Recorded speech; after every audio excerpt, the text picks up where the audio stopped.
بسم اللہ الرحمن الرحیم اللہم صلی علی سیدنا محمد وعلی آل سیدنا محمد۔ السلام علیکم ورحمۃ اللہ وبرکاتہ۔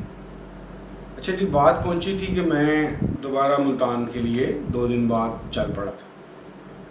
پہنچ گیا ملتان، وہاں پہ میرے اسی دوست کولیگ نے شیخ صاحب سے کہ وہاں پہ قریبی اس کا دوست تھا، اس سے بات کی ہوئی تھی کہ جس کی شیخ صاحب سے ملاقات کرانی۔ میں رات کو فجر کے وقت پہنچا، فجر کی نماز پڑھ کے میں سو گیا۔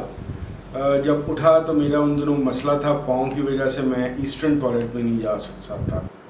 تو مجھے کسی نے بتایا ہوا تھا کہ یہاں پہ ہالیڈے ان ہے، تو میں رکشے میں بیٹھ کے ہالیڈے ان چلا گیا۔ ہالیڈے ان جب میں جا رہا تھا تو واپسی پہ میں نے رکشے والے سے پوچھا کہ یار یہاں پہ سنیں بڑے مزار وغیرہ ہیں۔ میرے ذہن میں بات ہے کہ چلو میں ملتان آیا ہوں، بڑا ذکر سنا یہاں پہ بہودن ذکریہ کا، شاہ رکن عالم کا، تو ان کے مزاروں پہ بڑے لوگ جاتے ہیں، تو میں بھی چلا جاتا ہوں۔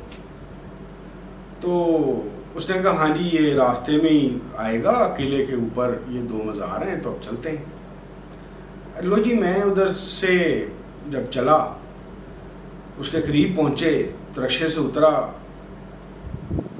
بہودن ذکریہ کے مزار کی طرف چلا اور رک گیا۔ میرے دل میں آیا کہ میں نے نہیں جانا۔ میں واپس رکشے کی طرف آیا، پھر میں نے کہا نہیں یار فاتحہ تو پڑھ رہتے ہیں۔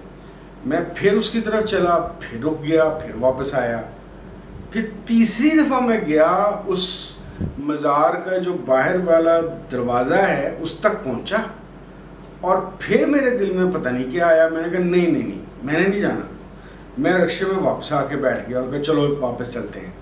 تو رکشے والا بڑا پریشان ہوا، اس نے مجھے 3 دفعہ آتے جاتے دیکھا، اس نے کہا تھا بو جی خیر تھی، آپ گئے نہیں فاتحہ کرنے؟ میں کہا نہیں یار بس تو چل۔ اچھا جب رکشہ وہ اونچی گھاٹی سی ہے، وہاں سے چل کر واپس ایسے مڑا تو پیچھے میں نے سین دیکھنے کے لیے منہ موڑا تو مجھے، اور ایسے سٹیپ سی آ رہی تھی اور سیدھی سڑک جا رہی تھی، مجھے ایسے لگا یہ منظر میں نے کہیں دیکھا ہے، کہیں میں اس کو جانتا ہوں۔ تو بس میرے ذہن میں خیال سا آیا اور چلا گیا، اور میں پہنچ گیا ادھر واپس شیخ صاحب کی طرف۔ وہاں پہ لے کے صبح سے لے کے، خیر ایک لمبی کہانی ہے، صبح سے لے کے شام تک میں بیٹھا انتظار کرتا رہا۔ اس کے درمیان میں 2 بڑے عجیب سے واقعات ہوئے۔ ہر 2-3 گھنٹے بعد جب بھی میں واش روم جاتا تھا تو میرے ذہن میں پتہ نہیں کیوں یہ خیال ایک دم آتا تھا کہ یار یہاں پہ ٹوائلٹ دھونے چاہیے۔ ایک دفعہ یہ خیال آیا، میں نے اگنور کر دیا، دوسری دفعہ آیا اگنور کر دیا، تیسری دفعہ جب آیا تو میں نے لوٹا پانی کا بھرا ہوا تھا، ویسے ہی وہاں پہ نا مٹی شٹی پڑی تھی، صاف کر دیا۔ لیکن مجھے اس بات کی سمجھ نہیں آئی کہ یہ میں نے کیوں کیا۔ واپس آیا، ظہر کی نماز کے وقت میں نے ایک عجیب منظر دیکھا کہ اس طرح سے وہ تھی کہ ایک بلڈنگ اس طرح، ایک نئی زیر تعمیر بلڈنگ تھی، ایک اس طرف بلڈنگ تھی۔ تو میں نے دیکھا کہ بہت سارے لوگ دوڑتے ہوئے جا رہے ہیں اور جا کے لائنوں میں کھڑے ہو گئے۔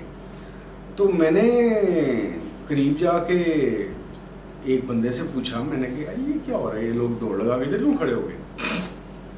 اس نے مجھے کہا کہ جی یہاں سے شیخ صاحب گزریں گے تو انہوں نے اس بلڈنگ میں جا کے نماز پڑھانی ہے ظہر کی، تو یہ سارے کے سارے لوگ جو ان سے ہیں یہ اس وجہ سے دوڑ رہے ہیں کہ شیخ صاحب کے پاس کھڑے ہوں گے، یعنی کہ وہ ان کو دیکھ لیں اور وہ ان کو دیکھ لیں۔ میرے دل میں خیال آیا، میں نے کہا یار کم آن، یہ کس طرح کے لوگ ہیں، یہ کوئی بھلا بات ہے؟ دوڑیں لگا رہے ہیں، وہاں پہ لائنیں بنا کے کھڑے ہو رہے ہیں، اور کہ جی شیخ صاحب ان کو دیکھ لیں، یہ دیکھنے سے کیا ہوتا ہے؟ یہ بات کر کے میں نماز پڑھنے چلا گیا، نماز پڑھ کے آگے واپس ادھر بیٹھ گیا۔ جی یہ ظہر کا وقت کا واقعہ ہے، میں خدا کی قسم اس بات کو نہیں جانتا کہ میرے ذہن دل میں ظہر سے عصر کے درمیان کیا ہوا کیا نہیں ہوا۔ آپ یقین کیجئے عصر کے وقت میں خود ان دوڑ لگا کے وہاں پہ کھڑے ہونے والے لوگوں پہ موجود تھا۔ کیوں تھا، کس لیے تھا، کیسے تھا، لیکن تھا۔ اس بات کا جواب مجھے آج تک نہیں ملا۔ پہلی والی بات کا جواب مل گیا تھا، وہ میں آپ کو بعد میں بتاتا ہوں، لیکن یہ میں نے کیا کیا مجھے نہیں پتا۔ خیر شام ہو گئی، مغرب کی نماز کے بعد یا اس سے پہلے کچھ ایسا سلسلہ ہوا کہ میری شیخ صاحب سے ملاقات کا انتظام ہو گیا۔ میں محترم شیخ صاحب کے پاس گیا، صرف شیخ صاحب کے پاس اندر 2 ان کے خدمت والے جو وہاں پہ ان کی پیغام رسانی اور اس طرح کے کام کرتے ہیں وہ تھے، اور میں ایک قسم کا اکیلا تھا۔ میں ان کے پاس گیا تو محترم شیخ صاحب نے مجھے دیکھ کے فرمایا، اچھا بھائی چاہیے تجھے کروڑوں اربوں، اور جب وہ تیرے پاس آئیں گے تو بھلا کرے گا کیا؟ اب میرے ذہن میں فوراً فلم سے چلی کہ پچھلے 2-3 سالوں میں جب میرے پاس کافی پیسے آئے تھے تو میں نے کیا کیا کیا تھا۔ تو پھر شیخ صاحب نے اگلا جملہ فرمایا کہ مال و دولت صالح آدمی کے پاس ہونی چاہیے، تاکہ جب اس کے پاس مال و دولت آئے تو اللہ کی راہ میں خرچ کرے۔ پھر ساتھ ہی ایک دم انہوں نے ایک ظاہری غصے سے سختی سے تھوڑی آواز نکال کے کہا، تو نے ٹھیک ہونا کہ نہیں ہونا؟ میں ڈر سا گیا، میں نے ایسے میں کہ شیخ صاحب آپ میرے لیے دعا کریں۔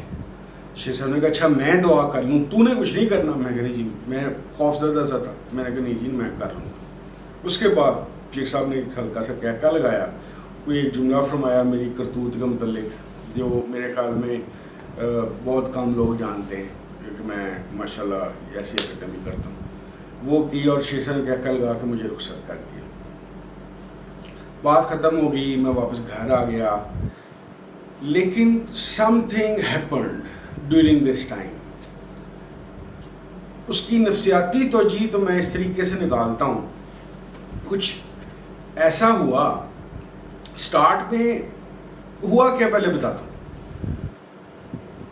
میری ایک روٹین سی بن گئی، بے روزگار میں تھا، کام وام کوئی میرے پاس تھا نہیں، جو شیخ صاحب کو ادھر ریگولر جانے والے لوگ تھے اس میں ایک 10-15 لوگوں کی ٹکڑی کو پتہ چل گیا کہ یہ ول ہے، اس کو کام وام کوئی ہے نہیں ہے، پریشان بھی ہے، تو وہ کیا کرتے تھے کہ پیسے بھی نہیں ہیں اس کے پاس، تو جو کوئی جا رہا ہوتا تھا ملتان مجھے لے جاتا تھا، 1 دن 2 دن 3 دن میں ادھر رہتا تھا، اور ادھر سے جب کوئی واپس آ رہا ہوتا تھا مجھے واپس لے آتا تھا۔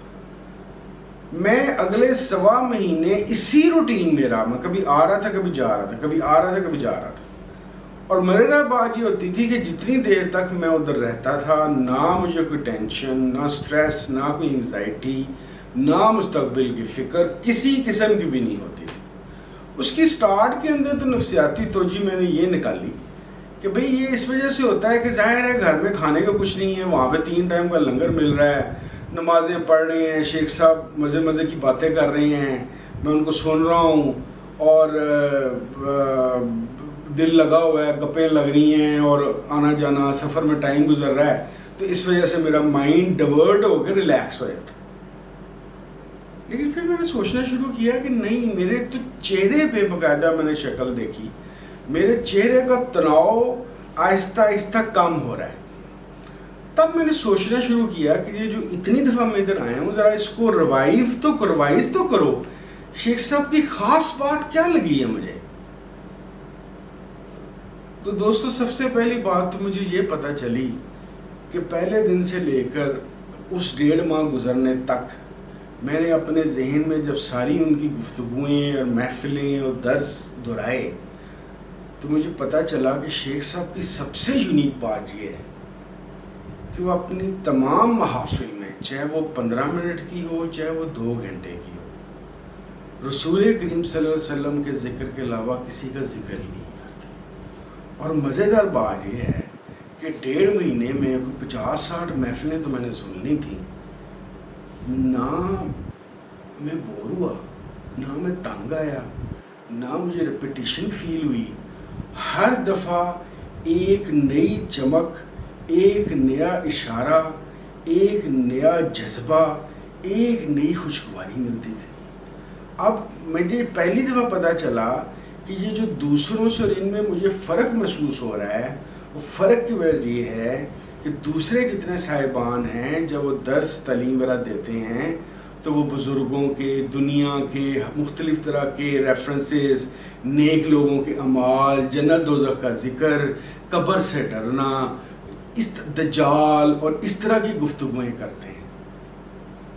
رسول اللہ صلی اللہ علیہ وسلم کی بہت کم کرتے ہیں۔ اور شیخ صاحب کی 1.5 مہینے کی گفتگو میں نہ جنت کا لالچ تھا، نہ عذاب قبر کا خوف تھا، نہ دوزخ سے بچنے کے طریقے تھے. صرف ایک گفتگو تھی، رسول کریم صلی اللہ علیہ وسلم سے جڑنا کیسے، ان کی عظمت، ان کے واقعات اور ان سے جڑنے کے طریقے. ایک تو میں نے اس کا انالیسس 1.5 ماہ بعد یہ کیا. دوسری چیز میں نے سوچی کہ ان کی کون سی ایک تو بڑی یونیک قسم کی گفتگو ہے اس بات کے علاوہ. ایک تو یونیک یہ ہوگی رسول اللہ صلی اللہ علیہ وسلم کے ذکر کے علاوہ کسی اور کا ذکر ہی نہ کرنا. دوسری ایک چیز میں نے دیکھی، شیخ صاحب ایک چیز بڑا ریپیٹڈلی کہتے ہیں، ایک حدیث شریف کا مفہوم اکثر بیان کرتے رہتے ہیں کہ ایک خبر ہوتا ہے ایک مشاہدہ ہوتا ہے، ایک خبر ہوتا ہے ایک مشاہدہ ہوتا ہے. میں بات کر رہا ہوں، یہ تمہارے لیے خبر ہے، جب تمہیں خود سے تجربہ ہونا شروع ہو جائے گا وہ مشاہدہ ہوگا اور پھر تم پکے ہو جاؤ. میں کہا یار یہ تو بڑی سولid بات ہے. اس کے ساتھ شیخ صاحب فرماتے تھے کہ ادب کے دائرے میں رہ کے مجھے آزما لو.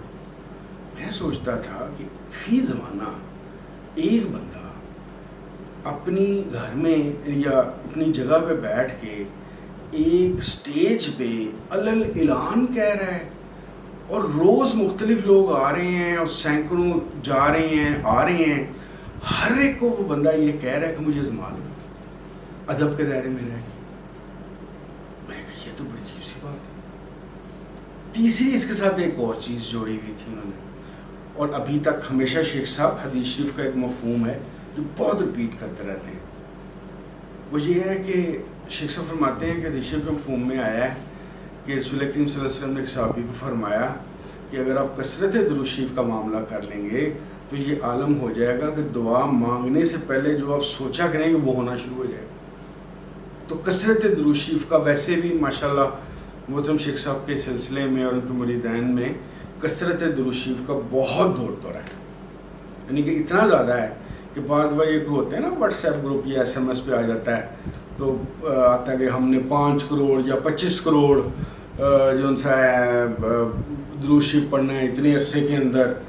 تو میں سوچتا ہوں کہ یار ان اللہ کے بندوں کو پتہ ہی نہیں ہے کہ اتنا درود تو شیخ صاحب کے جو مریدین ہیں وہ گھنٹے 1.5 گھنٹے میں اتنے زیادہ ہیں کہ اس سے زیادہ پڑھ لیتے ہیں. خیر، تو یہ جب تینوں چیزیں اکٹھی ہیں تو میں نے سوچا کہ یار شیخ صاحب ادب کے دائرے میں زمانے کا بھی کہہ رہے ہیں، خبر مشاہدے کی بات بھی کر رہے ہیں، کثرت درود شریف سے خواہشات کا، دعاؤں کا، چاہت کا، سوچ کا پورا ہونے بھی کہہ رہے ہیں.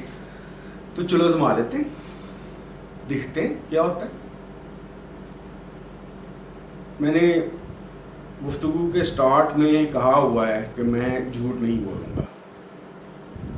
بھائی لوگوں یقین کرو، بجلی کے آنے کی دعا سے لے کر اچھے روزگار تک اور پتہ نہیں کیا کیا میں نے خود کر کے دیکھا ہے. واقعی ہی ایسا ہی ہوتا ہے. اور یقین کیجیے واقعی خبر اور مشاہدے والوں کے اندر بہت فرق ہے. جیسے آج جب کسی زمانے میں گیا تھا، میں لوگوں کی یا شیخ صاحب کی باتیں سن رہا تھا، وہ خبر تھی. اب جو میں بول رہا ہوں یہ میری آپ بیتی ہے. تو یہ درود شریف کا یہ کمال میں نے الحمدللہ شیخ صاحب کی دعاؤں سے اور اللہ تعالیٰ کے کرم نوازی سے خود اپنی زندگی میں دیکھا ہوا ہے. چوتھی چیز جو میں نے وہاں پہ آئیڈینٹیفائی کی کہ شیخ صاحب کی ایک اور پرٹیکولرٹی ہے جس پہ بہت زیادہ ذکر کرتے ہیں، وہ ہے حیات النبی صلی اللہ علیہ وسلم. شیخ صاحب اس کنسیپٹ کو فالو کرتے ہیں اور اس کو پریچ کرتے ہیں، اس کی ترویج کرتے ہیں کہ رسول کریم صلی اللہ علیہ وسلم اللہ کے رسول تھے نہیں ہیں. یہ ایک ایسا باریک نکتہ ہے کہ یہ جو بیوقوف اسٹوپڈ وہ لوگ ہیں نا جو نعوذ باللہ ختم نبوت کو نہیں مانتے، یہ ان کے منہ پہ تھپڑ ہے. جب ہمارے آخری نبی صلی اللہ علیہ وسلم کی روحانیت اور سارا معاملہ چل رہا ہے تو کسی نئے پیغمبر نے کیا کرنا ہے یہاں؟ یہ کنسیپٹ شیخ صاحب نے اتنی دفعہ میرے سامنے دہرایا، اتنی سامنے دہرایا کہ یہ میرے اندر جا کے بیٹھ گئے. اور ساتھ فرماتے تھے کہ حدیث شریف کا مفہوم ہے کہ میں تم سب کو ایسے دیکھتا ہوں، یعنی کہ رسول اللہ علیہ وسلم نے ہاتھ کی تلی کی طرف اشارہ کر دیا جیسے میں اس کو دیکھتا ہوں. یہ چیز بھی بیٹھ گئی، اور اس کا میں نے ایک عجیب انٹرپریٹیشن یا تشریح میری لائف میں شیخ صاحب کی مہربانی سے آئی. ہوا کچھ اس طریقے سے کہ ایک دفعہ میں شیخ صاحب کے ہاں بیٹھا ہوا تھا، اوپر والی منزل میں آرام میں لیٹا ہوا تھا. تو ایک 20-21 سال کا نوجوان میرے پاس آیا اور اس نے مجھے کہا کہ بھائی ایک مسئلہ ڈسکس کرنا ہے. میں نے کہا وہ نیچے کیونکہ شیخ صاحب کا وہاں پہ 381 کی بلڈنگ میں ایک فون والا کمرہ ہے جہاں پہ شیخ صاحب کے لیے کوئی جو دعا کرانی ہو مسائل اس پہ فون پہ یا لکھ کے یا خط ڈالے جاتے ہیں. میں نے کہا یار ادھر چلے جاؤ، مجھے کیا کہہ رہے ہو؟ کہتے نہیں جی پہلے مسئلہ ڈسکس کرنا، پردے والا مسئلہ. میں کہا پردے والا مسئلہ ہے تو پھر تو مجھ سے بات ہی نہ کروں، میں کون ہوتا ہوں کہ مجھ سے کیا ہے؟ کہتے نہیں سن تو لیں، ذرا خط لکھنا ہے تو ڈسکشن ذرا کلیئرٹی ہو جائے گی. میں نے کہا چل سنا. اس نے مجھے کہا کہ بھائی میرا نا زنا کرنے کو بڑا دل کرتا ہے. میں کسی مذاق پہ مڑ رہا تھا، میں نے کہا کر لی، معافی مانگ لی. میں نے یہ سے کہا تو کہتا ہے یار آپ کو میری بات سمجھ نہیں آئی، گناہ ثواب کا مسئلہ نہیں ہے، مسئلہ یہ ہے یہ کروں گا. شیخ صاحب کہتے ہیں کہ آقا صلی اللہ علیہ وسلم ہم سب کو دیکھتے ہیں، حیات النبی والا معاملہ چل رہا ہے، تو جب وہ ہمیں اس طریقے سے دیکھیں گے تو کیا کہیں گے؟ میرے رنگ فاق ہو گیا. ایک دم میرے بات ذہن میں آئی کہ یہ والا کنسیپٹ جو اصل میں مولویوں نے ہمیں پہلے بھی بتایا ہوا کہ اللہ ہر چیز کو دیکھ رہا ہے، اگر یہ دل میں گھر کر جائے تو کوئی اخلاقی یا شرعی کسی بھی قسم کا گناہ بھلا کیسے ہو سکتا ہے؟ تو یہ بھی ایک بڑی یونیک چیز میری زندگی کے اندر شیخ صاحب کی طرف سے آئی. بس یوں سمجھ لیجئے کہ خاص طور پہ جو وہ خبر اور مشاہدے والی بات تھی نا، وہ تو ایک ونڈر لینڈ تھا جس کے اندر میں انٹر ہو گیا. اور پھر کیا کیا ہوا اور کون سی پرانی باتیں کس کس طریقے سے مجھے یاد آئیں، اس کا اگلے حصے میں ذکر کرتے ہیں. السلام علیکم ورحمۃ اللہ وبرکاتہ.